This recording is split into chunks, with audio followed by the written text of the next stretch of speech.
Sa merong Biblia, itaas ang Biblia. Sa wala, bumili na. This is my Bible. This is my Bible. I am what it says I am. I am what it says I am. I have what it says I have. I have what it says I have. I can do what it says I can do. I can do what it says I can do. Today, I will be taught by the Word of God. Taught by the Word of God. I boldly confess. Boldly confess. My mind is alert. My mind is alert. My heart is receptive. My heart is receptive. I'm about to receive About to receive the incorruptible, the indestructible, ever-living every seed of the Word of God. I will never be the same again. I will never be the same again. Never, never, never. Never, never. In Jesus' name. Jesus' name. Amen. Bago ka umupo, kapatid, sabihin mo sa iyong katabi, have confidence with God. Have confidence with God. Have confidence. Praise the Lord. Makakaupo na tayo, mga kapatid. May the Lord bless His Word and even the preaching of His Word today. Confidence with God. The Bible tells us, little children, let us not love in word or talk, but in deed and in truth. Hayaan natin, mga kapatid, na ang ating puso, ang ating pamumuhay, ay hindi lang, mga kapatid, nakasalalay doon hanggang sa salita, kundi kasama ang confidence with God. We can find our scripture tonight in the book of John, not John, 1 John, mali na naman ako, 1 John chapter 3, verse 11 to 24. For this is the message that you heard from the beginning, that we should love one another. Loving one another is of necessity. We should love one another. It's not by your will, but it's of necessity. Should, shall. It's of great importance. And in the Bible, we can find the first martyr. At ito ang masaklap. Kapatid niya pa.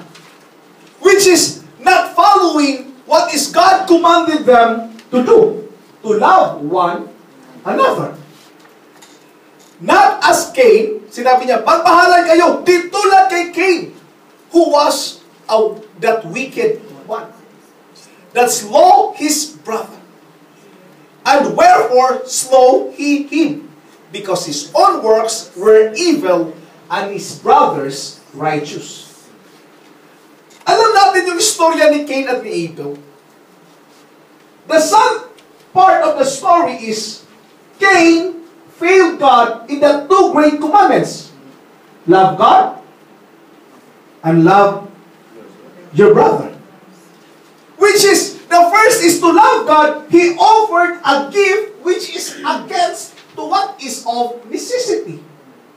Ano ibig mo sabihin, Pastor? God knows, or these people knows that God requires a blood sacrifice. Bakit? May dugo ba yung prutas?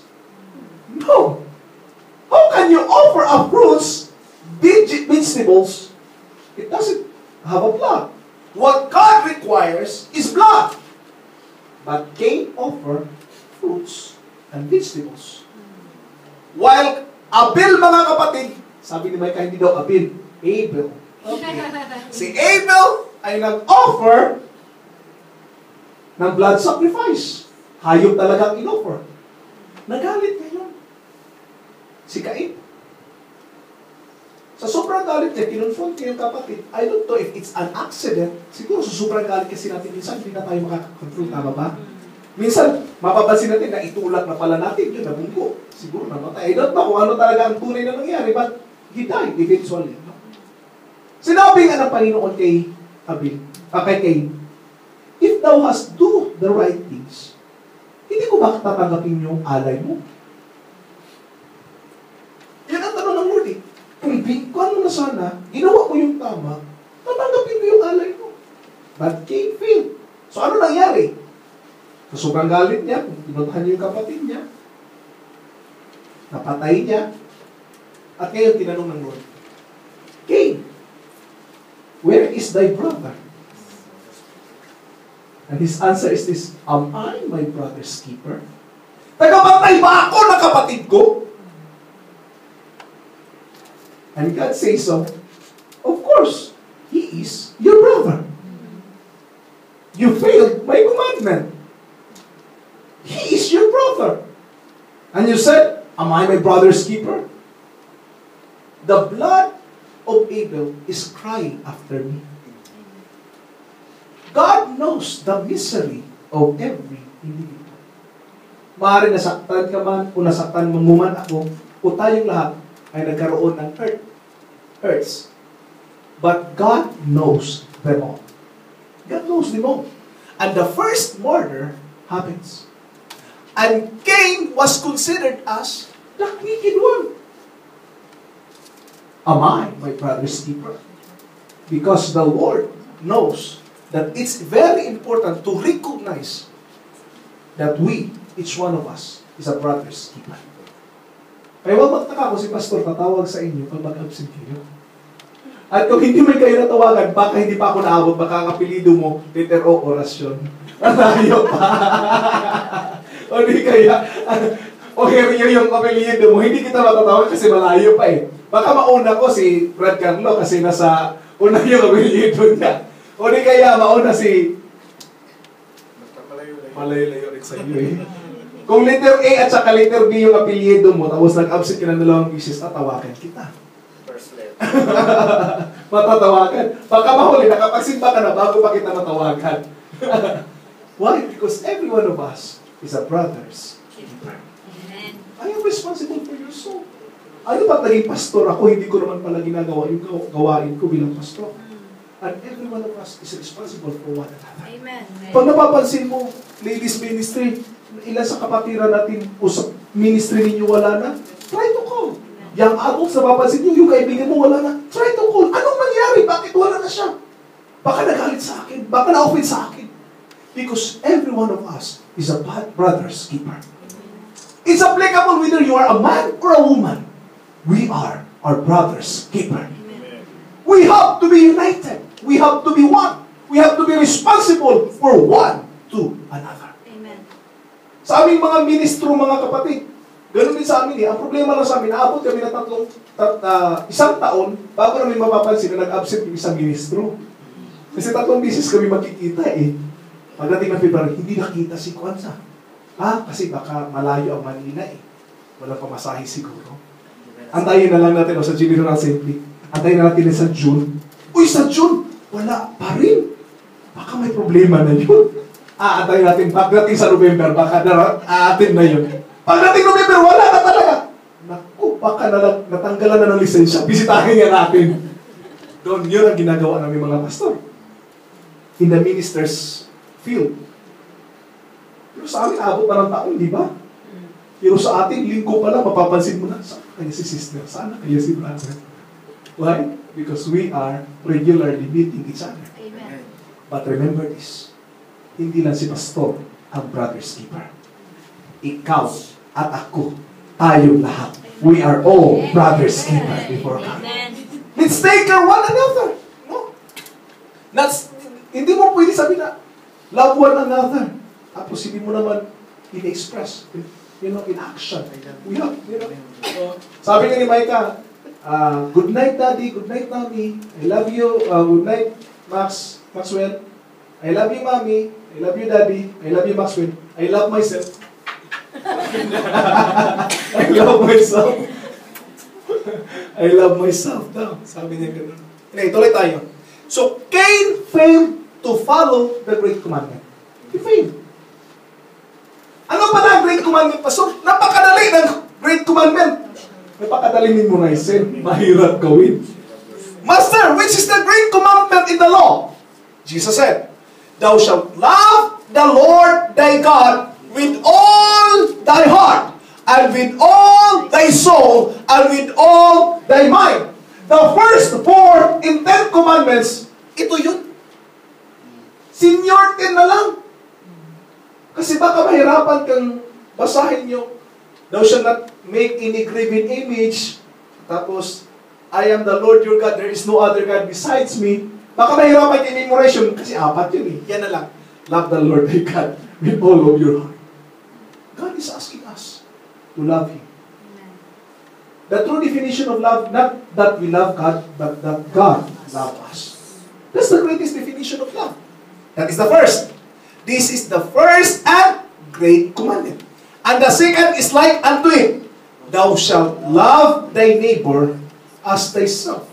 On these two commandments hung all the law and the prophets. What is the law? That is the Torah. Genesis, Exodus, Leviticus, Numbers, and Deuteronomy. That is the law. And the Torah, the prophets are these minor prophets and the major prophets. Hosea, major prophets, Daniel, Ezekiel, Isaiah, Jeremiah, minor prophets. They are not minors because, the books that they are written are called minors, but they are not minors and majors. I just call them minors and majors because of their books. But they are all prophets of God. And all their writings, doon po nakahang itong dalawang kautusan ito. Mas pinadali na. Unfortunately, madaling i-memorize, mahirap gawin. Kaya sabi nila, kailangan pa bang i-memorize yan? Yes, kailangan i-memorize. Pero hindi sapat ang memorize. Kailangan gawin. Now, tuloy tayo. Kasi medyo mahaba-haba to. In verse 13, on the same scripture, in 1 John, sinabi doon, marvel not, my brethren, if the world hate you. Huwag kayo magtaka kung ang mundo magagalit sa inyo. Kapatid niya nga eh. Pinatay niya nga eh. Magtataka ka pa kung halimbawa eh, yung mundo ay hindi naaayon sa iyo. Hindi ka magugustuhan. Why? Because their standard is not your standard. They have these own standards and probably your philosophy is different from their philosophy. And if you will share your philosophy, ano nga sasabihin nila sa iyo? Hallelujah, praise the Lord ka na pala ngayon, ha? Kasi ibang philosophy lang meron eh. But church, when God set His standard, it's always the right measurement. Ulitin ko, when God set His standard, it's always the right measurement. Sa atin, isang meet before. Ang pasihan nila is ganito. Pastor, gaano ba kahaba ang 1 yard? According to them, it's from the tip of the king going to his elbow. To the extent, paano kung naputol yung daliri ng king?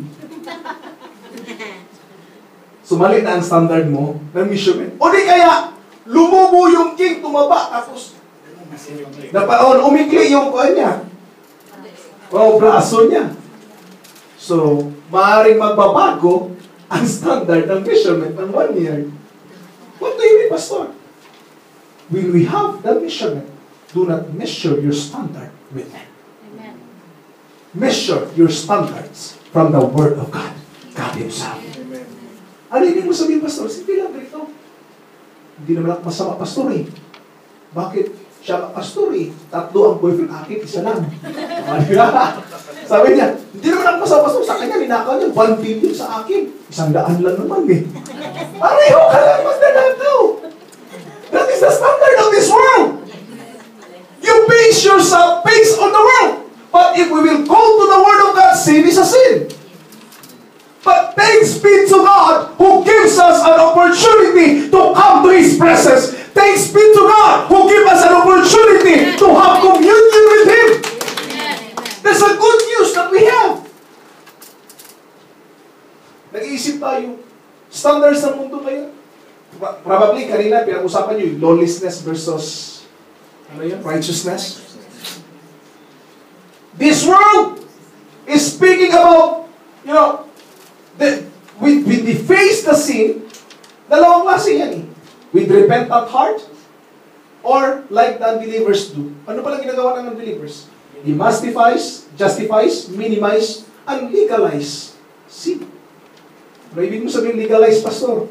Lalaki sa lalaki, okay na. Legal na ngayon, di ba? Legal na sa Amerika. They legalize sin. But is it the standard of God? No. Hindi natin kinukondemn ang mga bakla o anuman ang personality nila. But we are condemning their standards of living.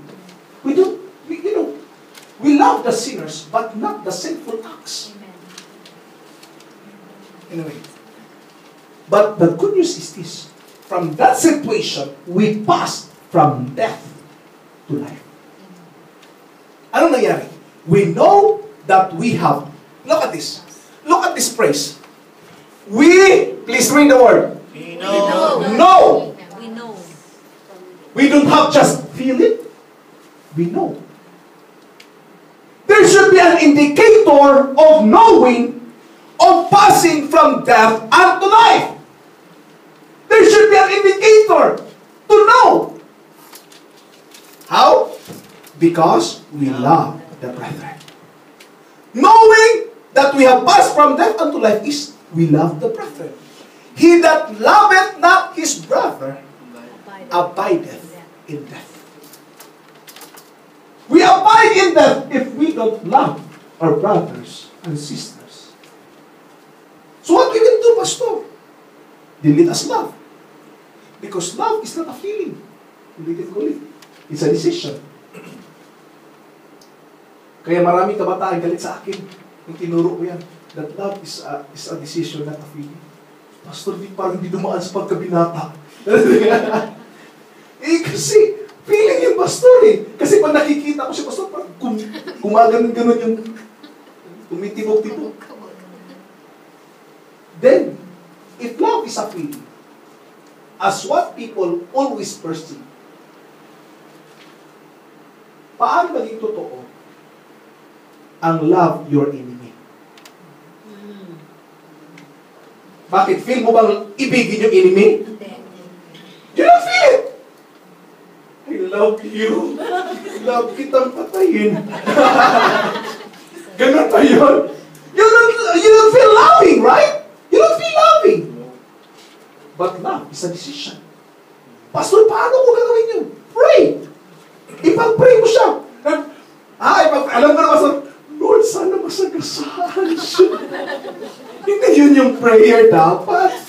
Ang ipag-pray mo na, Lord, pagpalain mo siya. Kahit alam ko galit ako sa kanya, but Lord, please bless her, oh God, or bless him, oh God. Nang sa ganun, Panginoon, matanggalin yung nasa puso ko. Amen. When I see that you have blessed her, oh God, or bless him, oh God, it means, oh God, that I'm released. Amen. As we continue to pray for one to another, mawawala, mga kapatid, yung resentment na yan. Whosoever hated his brother, uy, mabigat na yan, ha? Mabigat yan. Brother John, ha? Is a murderer. Parang mali yata si John. Anyway, umaya, titingnan natin. And you know that no murderer had eternal life abiding in him. Paano niya nasasabing, who hates his brother is a murderer? Sinabi niya lang ang sinabi ni Jesus Christ. Ye have heard that it was said to them of old time, thou shalt not kill. To kill, kailangan mo na magbitbit ng kutsilyo. Isaksak mo sa harap. Yon, kill yon.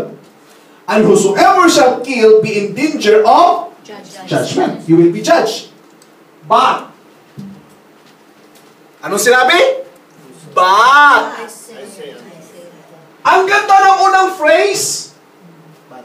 Pero pag sinabi, but, parang sinabi, alam mo, ang gwapo mo. Pero, kahit gano'n kayo kaganda ng gwapo yan, basta may pero. But, I say, sinabi ni Jesus Christ, I say unto you, that whosoever is angry with his brother without a cause shall be in danger of the judgment. And whosoever shall say to his brother, Raka, sa Bisaya, Wanggol. Sa Tagalog, Buwangka.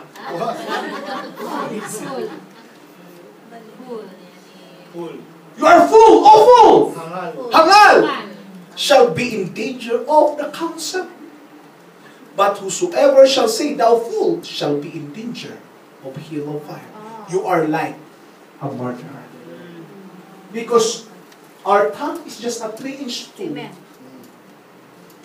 But can kill a 6-foot man. 3-inch tool lang to. Pero kaya nitong sumaksak. This is the great irony. One tree can make how many thousands of matches? Matchsticks. But a single stick can even burn the entire forest. It's a great irony, right? Isang palito lang. Isang palito lang kailangan mo. Ganun din sa tao. Ganun lang kaiksi. Yung di lang yan, pero pwede yan pumatay. Then we are murder.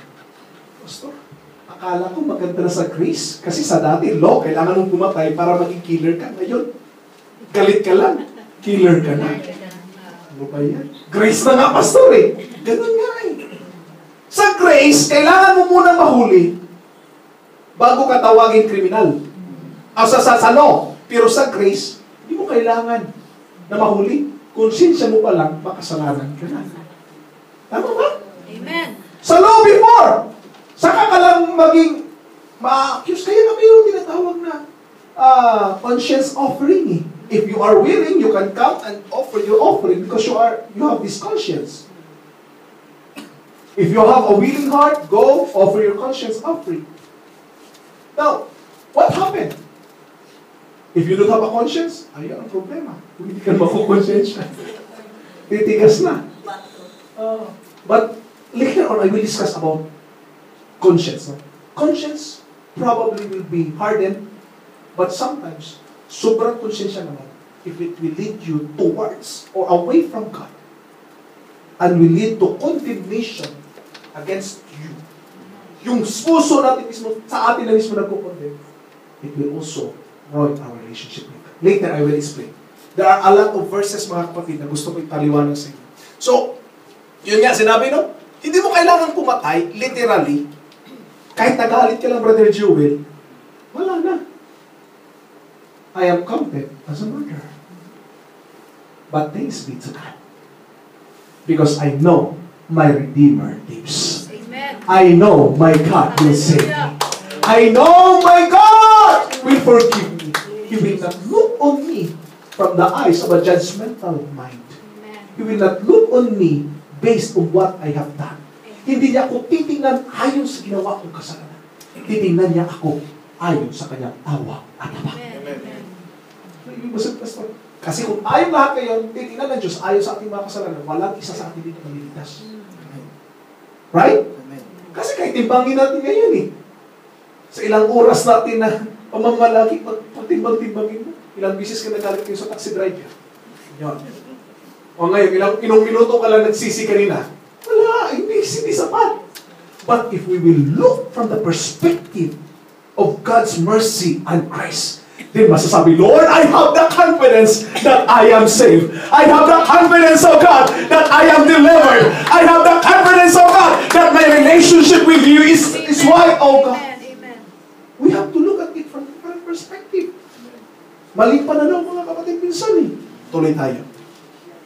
Now, ang nangyari, doon sa 15, binanggit doon yung first murder. Sa verse 16, ating makikita.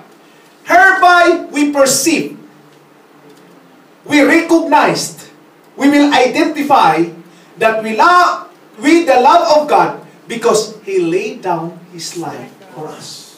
We know that God loves us. Why? Because He has shown us the act of love. Because love is invisible. Iwan ko kung nabanggit ko ba. Ayan nga. Love cannot be seen by the naked eyes. Only action can prove its existence. Amen. You know? You say, I love you. Patunayan mo nga. Tumalon ka na dito sa third floor. Hindi naman yun. Sobra naman yun. Sinabi niya doon, He laid His life for us. And we ought to lay down our lives for the brethren. What do you mean by that, Pastor? Kung kailangan protektahan, protektahan. Kung kailangan mahalin, mahalin. Kaya huwag niyong i-chismis. O huwag niyong sabihin sa kapitbahay mo, alam mo yung kasister ko, mabaho yung kilikili. Sa kanya na yun, sabihin mo, sister mo, magtawas ka sis. Ay, masakit ba yun? Masakit ba yun? Ay, hindi, regaluhan mo lang sa Christmas ng tawas. Sabi ko, kaya, Pastor, isang tabi yung ayan. Bakit ba natin sinali yan? We have to protect the brethren. We have to protect the brethren. We have to pray for one to another. The best protection that we can do, the best thing that we can do for our brethren is to pray for them regularly. Alam niyo ba mga kapatid, na ang kapangyarihan ng panalangin ay higit pa yan sa kaya mong magawa. Magbitbit ka ba ng basuka dyan, haharangan mo yung bawat sino papasok. Bakit sa palagay mo kaya mong protektahan yung kapatid mo? No! In that way, you cannot do that! But even in prayer, you can start to do something great before the Lord. Ipanalangin mo mga kapatid, na balutan ang ating mga kapatid, na proteksyon ng ating Panginoon. Ang balutin ng Panginoon ang siyang mag-cover sa kanya. You know why? Because we are in a warfare, not in the physical realm, but in the spiritual. This is a battle that we have to face, not in the physical realm. Hindi mo kayang talunin ang demonyo sa pakikipagsumpukan. We can only win the devil on our knees. On our knees. Sabi niya, whoso hath this world's good, and seeth his brother have need, and shutteth up his bowels of compassion from him, how dwelleth the love in him. Mahal kita, kapatid. I bless you. Umalis ka na. Hindi yun. Pag sinabi mo, mahal kita, kapatid, pakainin mo. Lutuan mo. I bless you. Naawa ako sa iyo. Alam kong wala kang damit, pwede ka nang umalis, pinagpala na kita. Kung may damit ka, masubra-subra dyan, bigyan mo. It's not enough to say that, I bless you. Alam mo, nananalangin ako sa iyo. Okay yung pananalangin mo, pero kailangan ko ng cash. Diba? Credit is good, but we need cash. Diba? Credit is good, but we need cash. Sometimes, your love is best, but your help is the best. Extending our arms. Kung meron ka naman kayang ibigay, meron ka pwedeng extend. Why not? Diba? Kung napapansin mo na yung isang kapatid o isang tao ay wala talagang damit, tapos sa mga damit natin, sa 10, 2 lang yung pabalik-balik mo sinusuot. Ibigay mo na yung 5 nun. Diba? At least meron kang 3 na matirang extra. Hindi, totoo ba? Gaano karami ang damit natin? Sabihin ko sa inyo, 20% lang dyan ang ulit-ulit mong sinusuot. Amen. Tama ba? Why? Because it's the Pareto principle. It's a principle governing this world. Sa sapatos mo, ilang sandals at sapatos meron ka? 10 siguro, 2 lang ang pabalik-balik mong sinusuot. At yung ilan, nakatambak na lang. Tapos pagdating, ay salamat, bibili naman ako ng bago. Kasi para sa Christmas party. Sinuot mo, 1 pieces na! Pagdating ng January, tambak na naman doon, pagdagdag sa 10. 11 na. Diba? Dumadami na dumadami. Habang nakatingin ka, sabi, malapit na akong maparihas kay Imelda Marcos. Diba? Sa sobrang dami, diba? Let's show our love in action. Express our love in action. You know, maraming mga kapatiran tayo, maraming mga tao sa puno wala nang kailangan ng tulong. Tapos meron tayong mga ulam sa bahay na minsan hindi na nauubos, tinatapon na lang kasi naabutan ng 5 araw. Diba? Bakit hindi magluto ng isa na sapat lang sa araw na yan? At yung natira, iluto mo, ipadala mo sa puno. Hindi sapat, Pastor. Ipunin mo hanggang marami. Huwag mo na lutuin. Lutuin na lang pag marami. Because our love cannot be seen with the naked eyes. But it can be proved only in action. Action is the only way that it can, the existence of it can be proved. Now let's go to the main theme that I have. Confidence in God. Ano ibig mo sabihin, Pastor, ng confidence in God? The confidence in God ay ganito yan. Na pagdating sa buhay natin, ang pagtitiwala natin hindi sa sarili natin growth. Hindi sa sarili natin effort. But based on what the Lord has done. Anong ibig mo sabihin, Pastor? Ibig sabihin, hindi na ako tatrabaho, hindi na ako I will not work out my salvation. Yes, you have to work out your salvation. But work should not be the basis of your salvation. You are saved. That's why you perform good works. It's not the other way. You have to perform good works in order to save. Mali yun. Because you cannot be saved by your own good works. You are saved. That's why you perform good works. Dahil ligtas ako, kailangan kong mag-perform ng good works. That the glory of God may reveal in me. Ang paggawa natin ng mabuti, hindi dahil para maligtas tayo. Anong ginagawa mo? Para man lang madagdagan yung pagkaligtasan. Madagdagan. Niligtas ka na ng Diyos. Isang pieces ka lang niligtas ng Diyos. Isa lang yun! Hindi mo pwedeng dagdagan yun. We perform good works because we want to prove that we are the children of God. We want the world to know that we are God's instrument in this world. We want the world to know that we are the priests and kings of this world, the representative of God. We are the ambassadors of Christ. Kaya huwag ikahiya ang ating kondisyon bilang Kristiyano, mga kapatid. Dapat ipagmalaki ito sa harap ng mundo at sabihin, ambassador ako ni Kristo and I am the representation of God. We are God's catalog. Di ba pag nagbabasa ka ng catalog, ito maganda. Tapos nung binili mo na, discourage ka. Kasi, bakit iba yung model? Parang ang ganda yata sa catalog. Dito sa model, hindi naman. Dito sa totoo, hindi. Parang iba yata. Na-discourage ka, nagbayad ka pa ng mahal. Ang tao naiinganyo pag binabasa ang catalog, tama ba? Ano yung saying that we are God's catalog? Pag binabasa ba tayo ng tao, mapapabili pa sila sa ating Panginoon. Masusold out pa sila. Wow, sana parang maging Kristyano kasi tingnan mo yan, oh. Tingnan mo ang mukha niya. We have to be God's catalog. Sabi ng Biblia, my little children. John always uses the term, my little children, recognizing that John is an, siguro matanda na si John itong panahon na to. Sabi niya, let us not love in word, neither in tongue, but in deed and in truth. Umibig, hindi ayon sa mga salita lang. Takos. Sa gawa at sa katotohanan. Pastor, what do you mean by truth? The truth is the Word of God. Nothing else. That's the truth. That's the basis of truth.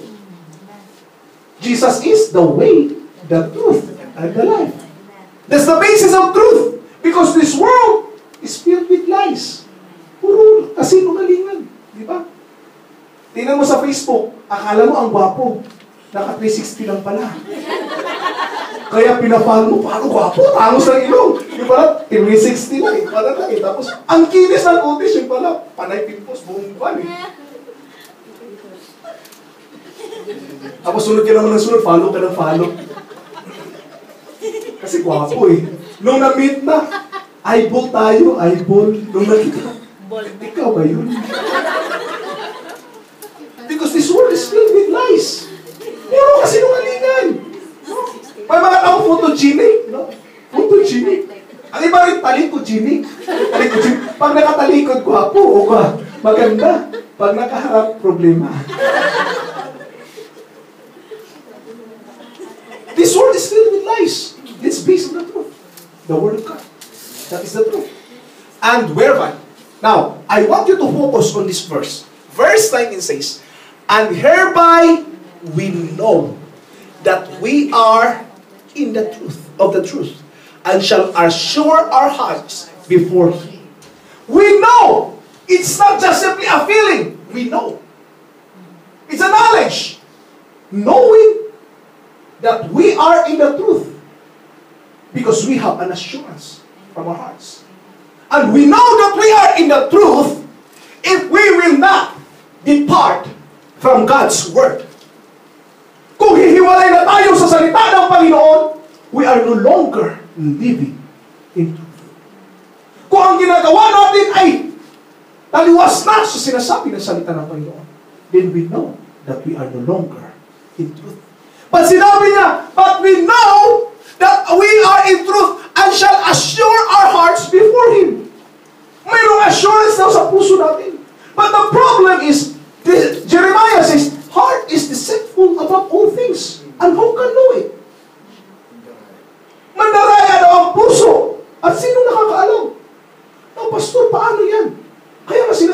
minsan, konsensya, yes, of course, tama yan. But sometimes, we will be deceived by this conscience. Bakit? Yung mga Nazis, meron ba sila konsensya? Yes.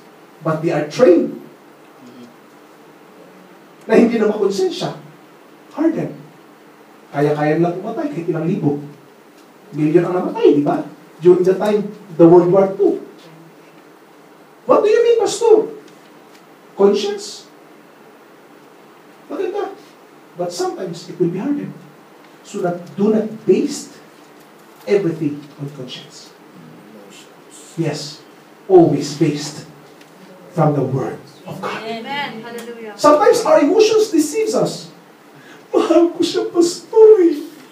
Nag-ati ka siya, anak. Mahal ko talaga. Diba sinuntok ka? Okay lang. Diba pinuntok ka? Wala problema. Mahal ko siya. Emotion eh. Nangako siya sa akin, Pastor, na kahit bituin, susungitin. Okay na, sinuntok ka para makakita ka ng bituin. May kasama pang ibon. Pagkatapos ng bituin, may buwan ng nakatulog. Bituin at buwan, kasama. There's an assurance. But sometimes we are deceived by our emotions. Sometimes we are deceived by our emotions. Do not be deceived by your emotions. Stick to the Word of God. Maaari sabi mo, Pastor, tama pa talaga to. Parang nararamdaman ko, parang lang yan, hindi pa yan totoo. Go back to the Word of God para mapatunayan na totoo ang ating tinatayuan. Amen. Let's go back to the Word of God. Minsan emotions natin doon lang eh. Nararamdaman ka talaga, Pastor. Kuan. Lamang-dama. Sa'yo yan. Parang Formula 40 po. But look at this. May binanggit siya eh. And if, may if yan, our heart, how come? Because the moment that we are conscious, nagkakonsensya tayo, and habang tumatagal, kinukuntin na tayo, it's no longer God. You are deceived. Ayaw ko na. Hindi ko na siya gusto. Si Pastor, pinapatamaan ako. Hindi na ako magsisita. Ang sakit ng pangaral niya. Nakonsensya. Kung nakonsensya ka at natamaan ka sa pangangaral na ito, go completely to the Word of God. Go to repentance instead of papalayo. Never allow our hearts to condemn us. Amen. Bago tayo magpatuloy, I have a good verse for you. Sino ang nagkukondem sa atin? Ang diablo. Pilit niyang pinataniman ng something. Yung conscience na meron tayo. Ano sinabi niya? I hear the loud voice. Tuloy-tuloy yan. For the accuser of our brethren, which is Satan, is cast down, which accused them before our God day and night. Araw at gabi, ang diablo hindi natutulog. Pilit tayong ina-accuse, pilit tayong kinokondem, pilit sinasabihin, mali yung ginagawa mo. Hindi ka na talaga maliligtas. Malalayo ka na sa Diyos. Huwag ka na lang magsima. But church, Satan is accuser. He is a liar. At huwag natin siyang maniwalaan. But God is faithful to us.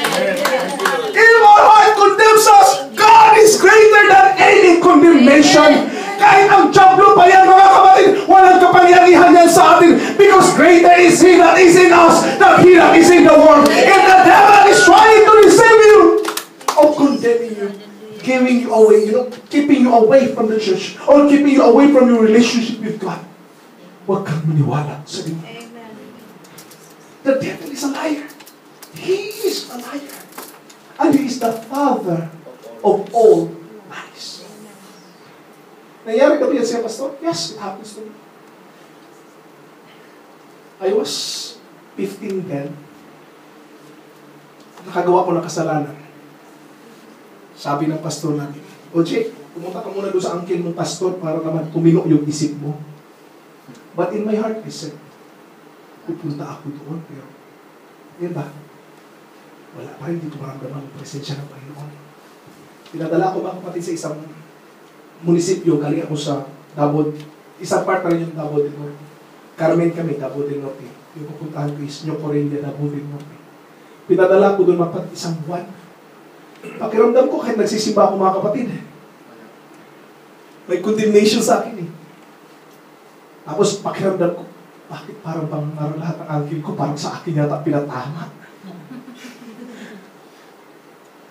Hindi pa rin nagkuhan mga kapatid. Eventually, I was reminded, God doesn't want me to be away from me. Ayaw ng Diyos na mapalayo ko sa Kanya. God makes, a simple plan for me na muli ako makabalik sa Kanya. The last week, mga kapatid, na nandoon ako sa uncle ko, lahat, dinalaluhan ko. Wala sa Bible study. Alam mo naman, pastor, araw-araw may Bible study. Gabi-gabi, kasama ko sa uncle ko.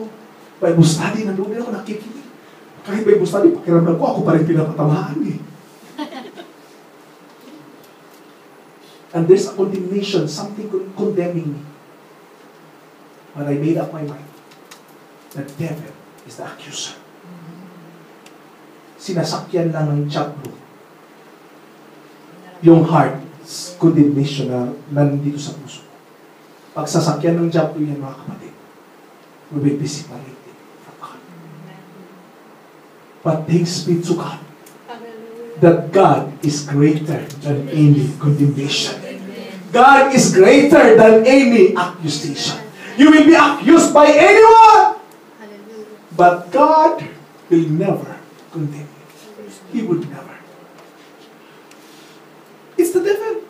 He is the accuser represented day and night, araw at gabi. 24 hours, 24/7. Christians who are working part-time, maybe sabihin part-time pastor, mag-pray, pwede rin hindi. Pwede mag-fast, pwede rin hindi. Pwede magsibak, pwede rin hindi. Part-time yun. Part-time. Oh, part-time Christian. The part-time Christian cannot defeat the full-time devil kasi day and night. Nakatutok. Gusto mo labanan ng diablo? Gusto natin labanan siya? Then pray, day and night. Amen. Hindi sapat na, Lord, you know what I mean? Amen. Hindi sapat yun. Hindi sapat yun. We have to fight the devil to the most, mga kapatid. Now, balik tayo sa verse natin. And if our heart condemn us, ano sabi? God is greater than our heart. Your heart condemn you, but I will tell you, my God is greater than your heart. Your heart condemns you, but my God never condemns you. His word is truth. At sinabi niya, and He knoweth all things. Ang puso natin hindi nakakaalam sa lahat ng bagay.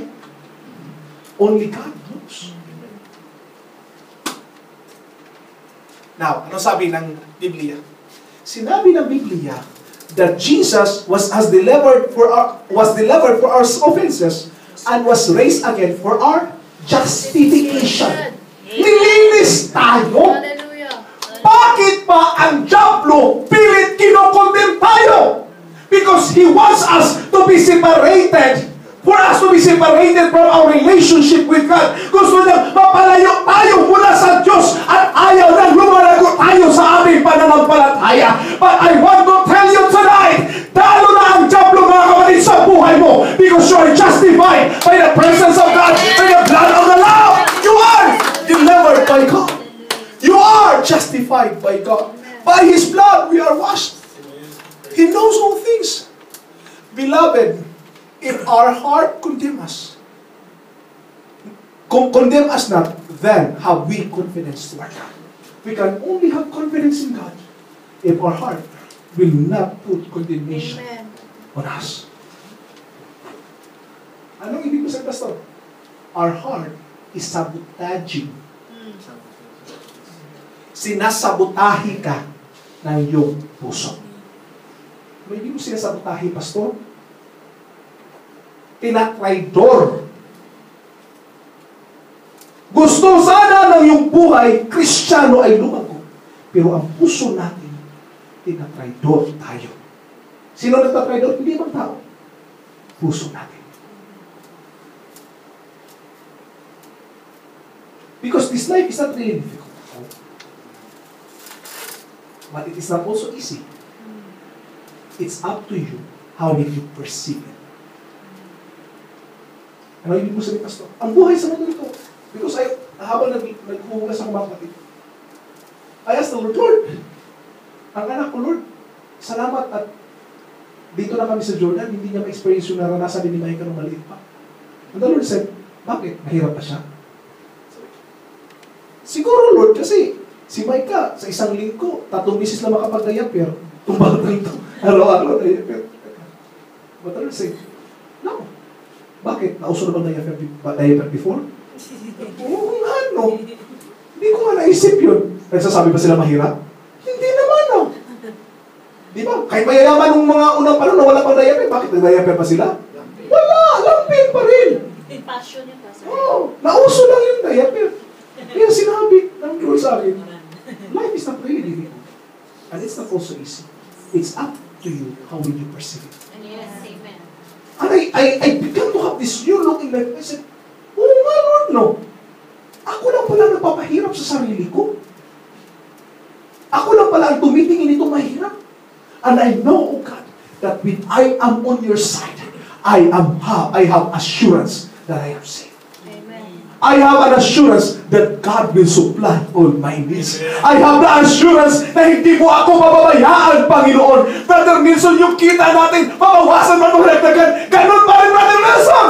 Hindi magkukulang ang ating Panginoon, mga kapatid. Nung lumaki, sabi ni Brother Nelson, hindi sumusobra. Nung kukunti, hindi nagkukulang. Bakit ganun? Dahil ang Diyos natin, siya pa rin ang nagsusupply ng lahat. Nung maliit ang kita ng pagkakasya, nung lumalaki, nagkakautang pa. Ano nangyari? Diba? There's a problem with the perception that we have. It's not the money itself. It's not the resources that God given. The management. The management, the thing we thought. Anyway, yung mabot dyan. Hebrews chapter 10 verse 14. Malapit ang matapos, mga kapatid. For by one offering, it's one offering.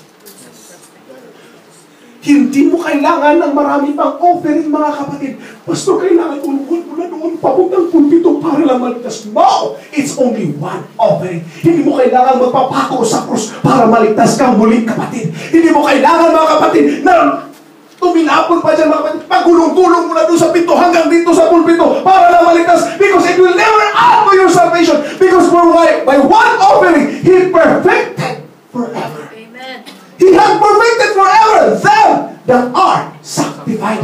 We are destined to perfection, mga kapatid. Hindi pabagsak ang ating programa sa buhay. Hindi ka pabagsak sa iyong pagkilikod sa Panginoon. Hindi pababa ang iyong patutunguhan. Paakyat ka towards perfection of your relationship with God. Maraming Kristyano nagsasabi, Pastor, nung nalingkod ako, para pabagsak yan ang buhay ko. Hindi ako naniniwala. God says, He has perfected forever. It is destined toward perfection. But Christian, look at it, na pabagsak ang buhay nila. But no, church, I want to tell you, God is leading us towards perfection, towards become like Him, mga kapatid. Gusto ng Diyos na maging kawalis tayo sa Kanya. We are sanctified by God. And we are working towards perfection. But why we are facing some trials and problems in life, that is the process towards perfection. Bakit dumarating na kinakapos ng pera? That is the process of perfection. Bakit may mga panahon, Pastor, na ma-offend ako sa kapatid ko? That is the process of perfection. Bakit may mga panahon, Pastor, na nasasaktan ako sa preaching mo? That's the process of perfection. Bakit may mga panahon, Pastor, na parang ayaw ko na magsimba dahil ako lang yata natatamaan nun?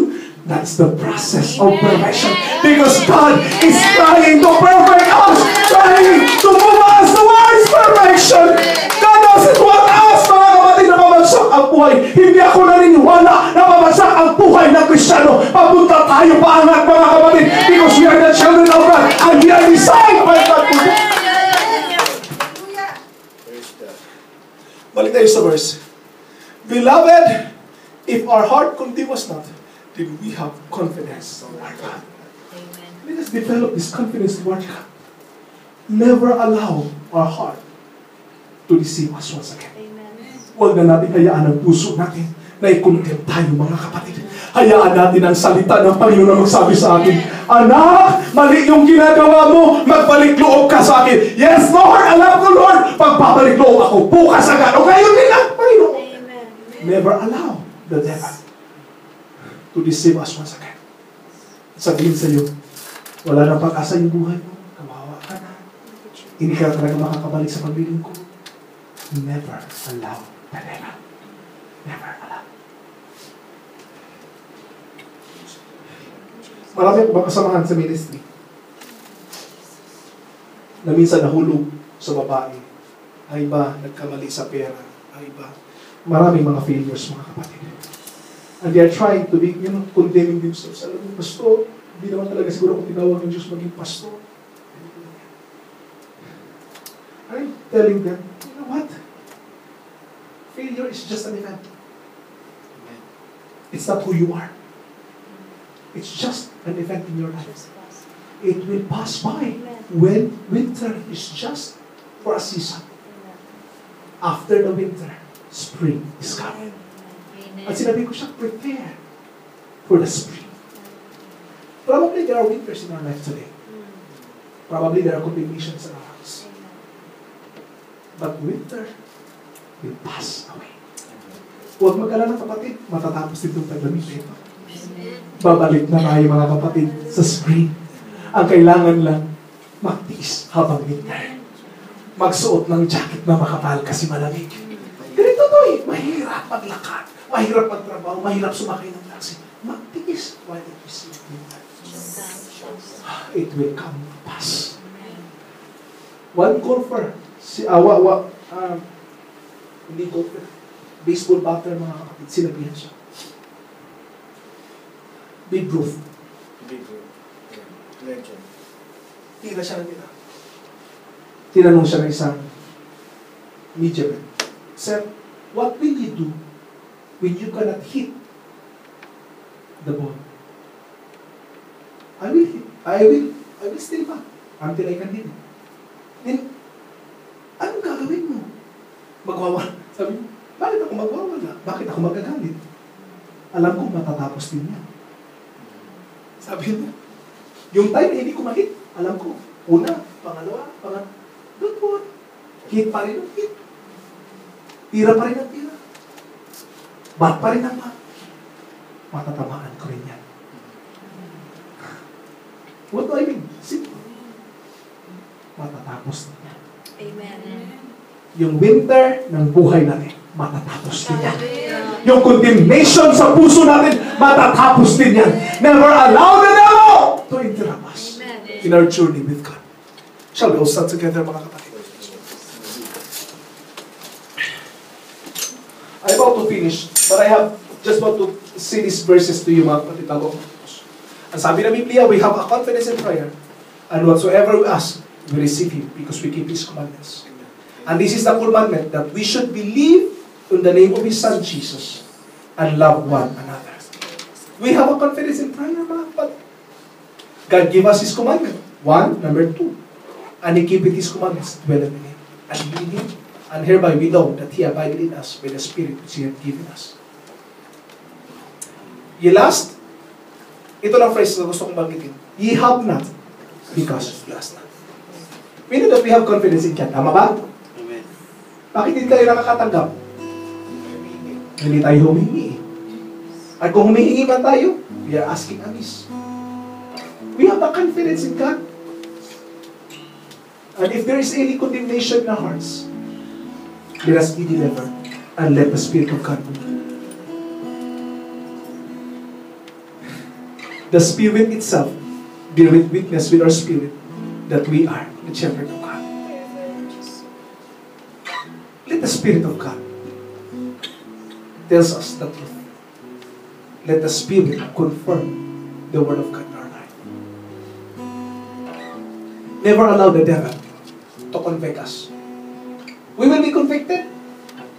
Ganito ang maganda eh. Sa mundo, pag makonvict ka, ikukulong. Pag sa Panginoon, makukonvict ka, palalayain kita.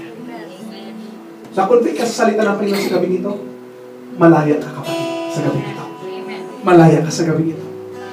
Don't let your hearts deceive you in believing that you are condemned. Instead, focus on what the Lord says. Tulungan niyo ako mga kapatid. Ang mga word na may salitang OG, palitan niyo ng pangalan niyo.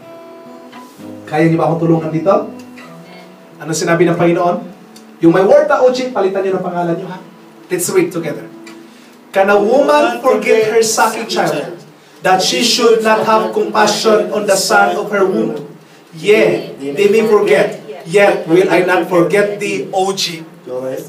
Behold, I have graven thee, OG, upon the palms of my hands. Thy walls are continually before me. Amen. Hallelujah.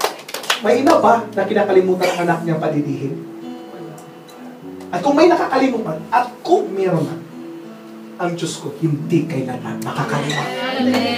Hallelujah. Do not think of that. Pag sinabi ng Diyos, malaya ka na. Pag sinabi ng Diyos, pinatawad ka. 1, 2,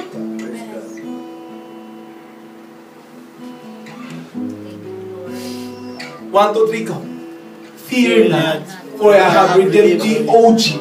I call thee by thy name, thou art mine. Praise the Lord. Praise the Lord. What a wonderful promise! Huwag kang matakot! Niligtas kita! Nelson, niligtas kita! Jana, niligtas kita! Tinawag kita sa pangalan, Roselyn! At ika'y pamamayari ko, Doris! You are God's! Never allow the devil to try to deceive us. We are not of the devil! We are the children of God! We belong to Jesus!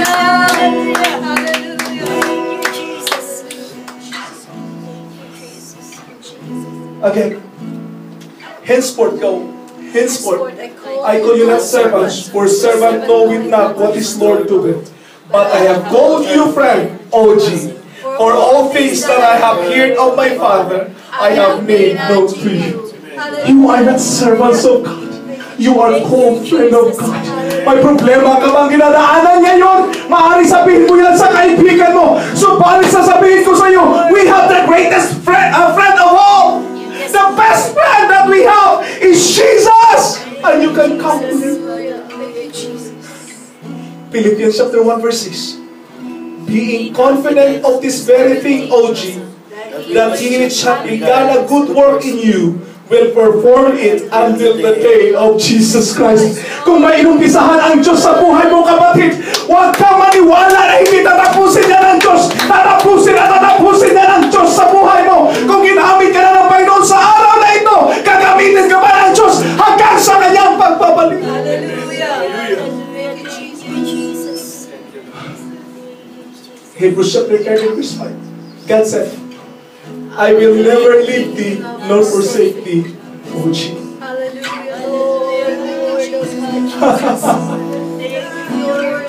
Hindi mo ako mamamayaan, Lord. Kahit parang nararamdaman natin parang lumalayo na tayo sa Diyos. Pero sasabihin ko, kapatid, sa agaping ito, hindi ka mamamayaan ng Diyos. Hindi ka iiwan ng Diyos. Never allow your heart to condemn you.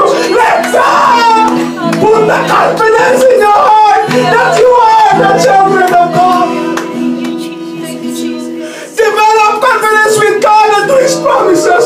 Read your Bible. Tonight, if you been condemned by your heart, I want to tell you, put your confidence in God.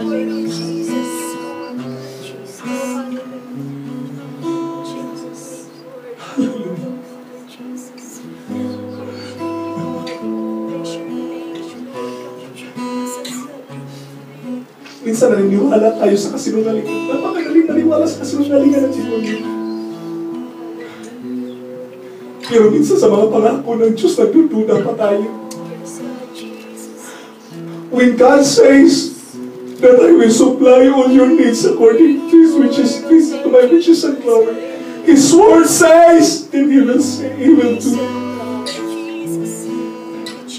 Minsan, naniniwala tayo sa kasinungalingan ng Diablo. But the word of God says, there is therefore now no condemnation to them which are in Christ Jesus. You are no longer condemned.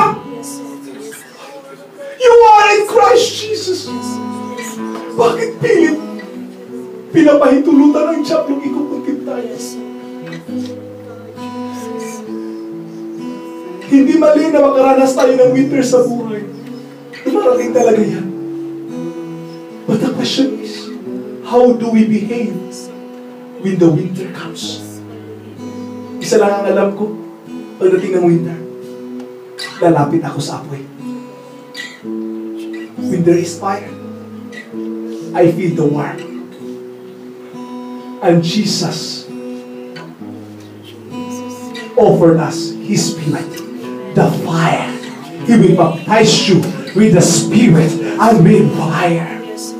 In winter, come closer to the fire. Huwag kang lumayo sa apoy, kapatid. Na banal na Espiritu Santo. And tonight, let's open this altar. And let's come closer to the fire. Let's have confidence in God. Buksan natin ang ating altar, mga kapatid. If you want to, please come.